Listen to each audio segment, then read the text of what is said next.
Hello and welcome, YouTube. So, it's nice to see you all for the first time. This is actually me, real life. You've seen my photo on YouTube. I'm recording this because when I first wanted to start this channel, I had a list of things I wanted to cover at every major game session I had. And I wanted you all to see what that list was because it doesn't make sense if you just hear them without knowing that they exist. And I kept thinking of how I could do this video, and we finally got a camera, and this is going to be the first one you to see. At some point in the near future, I will have a webcam so you will see my face while I record. I usually shoot while I'm on the floor, kind of watching my TV or whatever else, so that'll be fun and funky. I think it'll be different for you guys. But I do have in front of me my list, or at least the shorthand, so I can talk to you all. So if you see me glancing down, that's probably what I'm doing. So let's talk about my first 6 points. These are the ones that are what separate a regular gamer or someone who's just kind of joining in video games from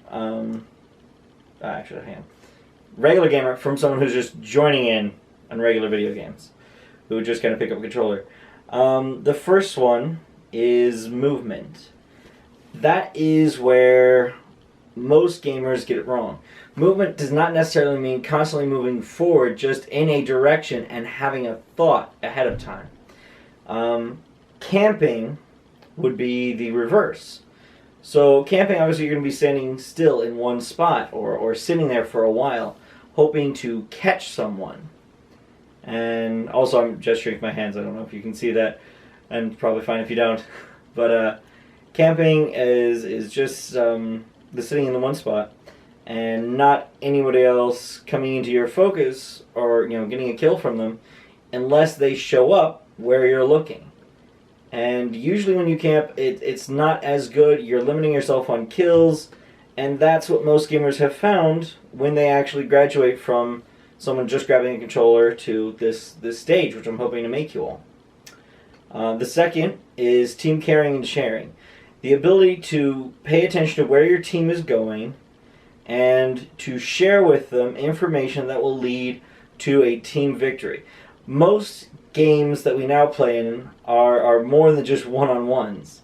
If you're going to a tournament, to a professional league, then you need to focus more on your one-on-one skill. And it is good that you focus now in practice, which you'll catch in a little bit, but for the most part, for right now, you're wanting to focus on teams. Being able to communicate is very necessary in these moments, and the basic of paying attention to where your teammates are dying at is the other. Most games do show you, oh, there's a guy over here, and they give different symbols for where they died at, everything else in between. It could just simply be on your minimap, oh, red dot over here, that's where he died. You will see these, and that'll be very useful. Third is practice, which is what I was just mentioning. Practice is what those who pick up a controller and those that actually hold a controller, play on their own, that's what separates them. Where was I trying to say? Sorry, Sarah's gesturing off camera. And now she's like, why are you mentioning I'm here? Anyway, practice is getting consistent in what you do. So reloading is something that you want to practice. Most people say that you need to reload after you've killed a person in a game or something else. Not all games are FPS. Maybe your practice could be, hey, I need to, I'm playing StarCraft. I want to build my base to this point in under a minute and a half. And so you want to consistently practice on making sure, all right, my probes are going to these mineral sites and these gas sites at this point, and I'm having a building built at like a minute and a half, on and on and on. I'm sending out a scout at 30 seconds. You want to practice, and you want to have an idea of what you are practicing before you start. That's the idea with the third. Fourth is memorization. You want to be able to memorize your maps, your skills, any glitches that might help or hinder, and bonuses. Bonuses are a bit trickier because there's not a lot of games. Those first three usually will cover everything. Bonuses can be anything from like A red barrel, you know, that's, oh, it's over here. If you shoot through a wall in Modern Warfare 3, you can shoot the red barrel, it'll blow up, and someone might be there. You never know. But you want to memorize these things, that they exist, that you could use them. Maps, there's a whole lot of things you can learn on the different maps. There's one on Call of Duty Ghosts that I play on. I did not know for the longest time, but there are switches on a couple doors on this map, I can't remember which one it is, that open up whole areas or close them off so you can't get in. And without you knowing that that exists, it can limit your ability to move around a map, to find people, to do whatever you need to do. And that's what memorization is for. It's being able to find these things. Fifth is confidence versus bravado. Now, it is a major thing between regular players and good players. Bravado is what a regular player is. They're going to pick up the controller and they're like, oh, I'm going to beat you and you're going to go have fun. And you consistently, you lose because of, I'm not going to try to say everyone's stupid for it, but boneheaded the reactions.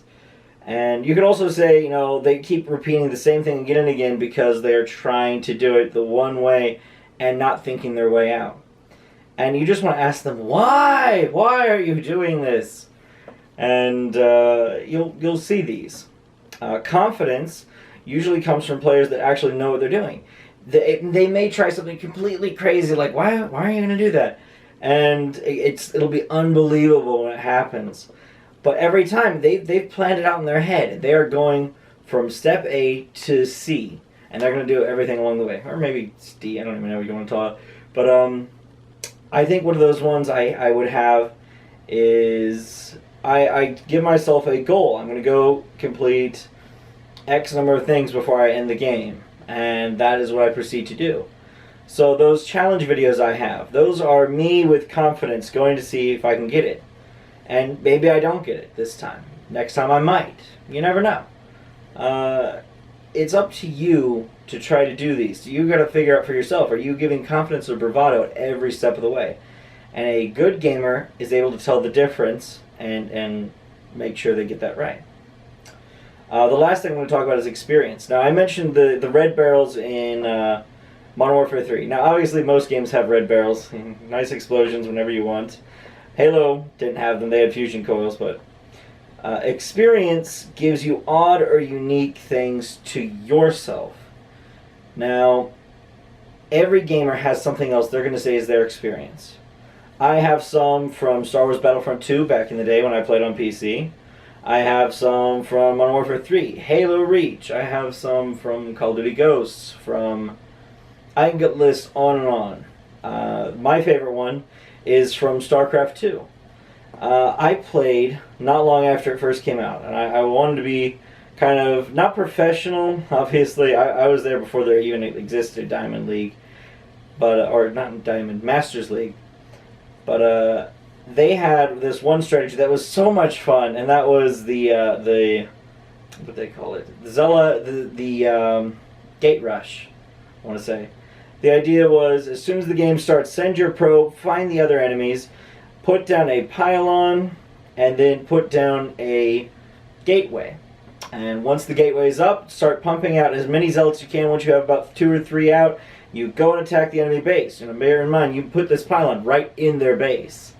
Now, this was known as a cheese thing, and that is kind of the experience. If you know these little tips and tricks, you will find them. And you don't know what they are until you see them happen.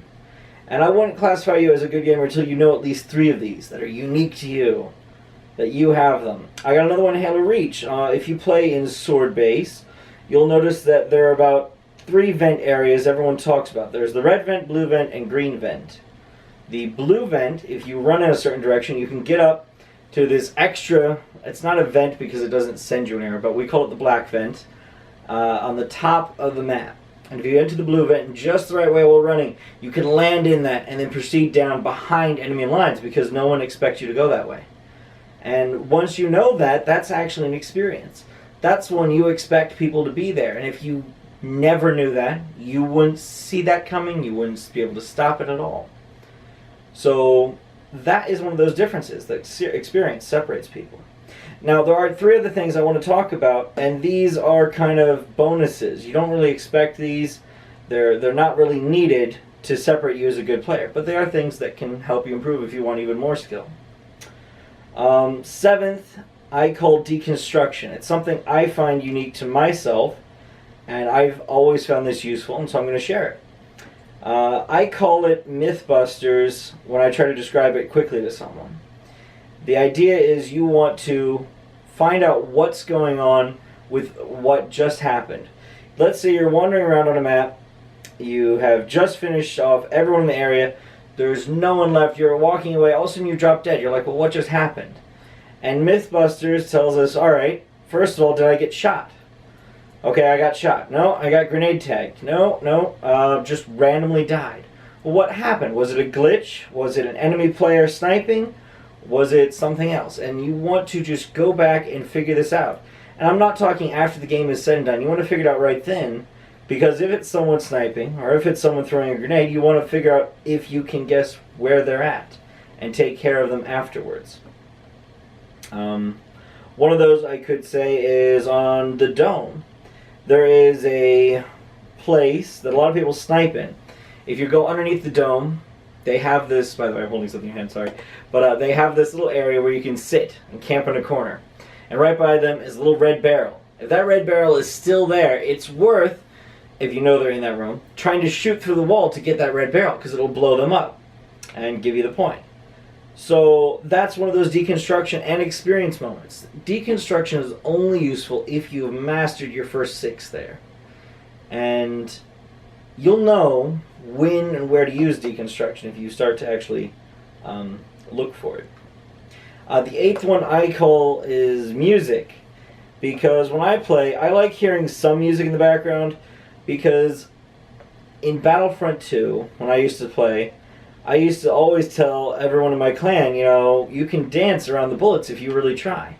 They had such a hard time trying to hit me because I had gotten to the point I knew what beat of music was needed. And I would listen to the same playlist every time we played, and we played against the other clans. And no one was able to hit me unless they were using a sniper and just kind of got lucky. As soon as I saw them, though, I would start dancing and every bullet would miss.